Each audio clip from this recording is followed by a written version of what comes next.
આશાના આશા હોય એટલા ને કદાચ અમારા તાવે કદાચ પૂડ્યું કાઢ્યું ને કદાચ કોઈના દાગ લાગે તો હું મેળી નાખે હો ભાઈ હું કહું છું નાલ છે તે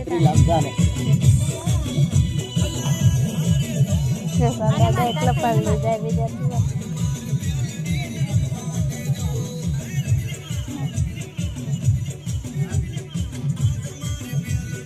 हमारे तो पेलो है तू लोग क्यों गए होटल में फोन मत दे ना के बना तो એ જે આશા લઈને આયા ભાઈ હવની આશા પૂરી થાય આવું મારા મેળી ના ફોન કહે છે